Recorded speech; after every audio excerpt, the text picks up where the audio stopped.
गणेशोत्सव पार पडल्यानंतर आता चाकरमानी आहेत ते मुंबईला जायला रवाना झालेले आहेत आणि बघितलं तर सर्व जी रेल्वे स्टेशन आहेत ती कशा पद्धतीने तुडुंब भरलेली आपण पाहत आहे।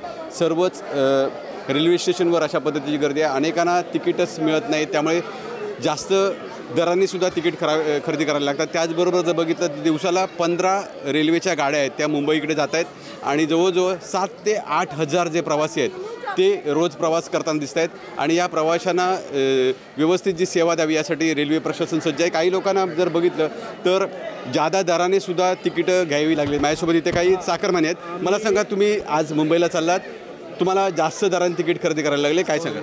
आमका जास्त दरान तिकीट खरेदी करूची लागली, कारण IRCTच्या ॲपवर तिकीट अवेलेबल होणार नाही, पण रेड ॲप, माय सिटी ॲप त्याच्यावर गव्हर्नमेंट थ्रू कसे काय तिकिटी मिळतात काय कळणार नाही आमका। आणि ती लोक जवळजवळ एका तिकिटीमागे 1,500 रुपये जास्त घेतात आणि कन्फर्म तिकिटी देतात। तर IRCTC का देणार नाही हे आमका जरा कळावं आहे। तुम्ही सांगा मला, गणेशोत्सव तुम्ही कशा पद्धतीने साजरा केलात, कशा पद्धतीने आनंद साजरा केला? नाही, गणेशोत्सव काय सगळे घरातले लोक येतात ना, सगळे एकत्र होतात, सगळे एन्जॉय करतात तिथे। रोज सकाळ संध्याकाळ आरती म्हणणं, भजन ऐकणं, या गोष्टी सगळे होतात, त्याच्यामुळे जास्त मजा येतात आणि मन प्रसन्न होतं। तर तुम्हाला येताना आणि जाताना त्रास सहन करायला लागलात, कशा पद्धतीचा रेल्वेचा त्रास? आता मी आलो ना Muzaffar Vasco the gamma express 15 तास लेट होती ती ट्रेन, तर 15 तास ट्रेनमध्ये मला उशीर व्हायला लागला आणि ती ऑलरेडी ती लेट होती ट्रेन, त्यात मग हे सिंगल ट्रॅकमुळे एवढ्या वेळा ती थांबवली, ती 5-6 तासाची ती 15 तासापर्यंत लेट हे केली।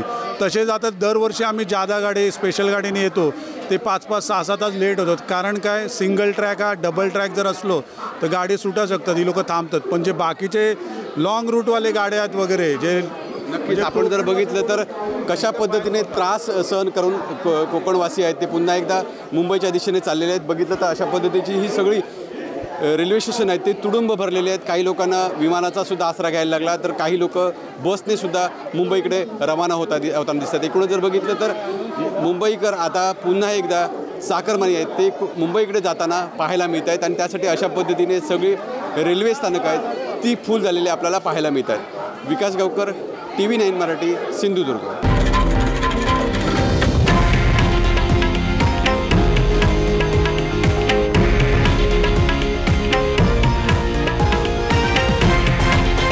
हे आहे देशातील नंबर 1 न्यूज नेटवर्क आणि आपण पाहत आहात TV9 मराठी, एकमेव।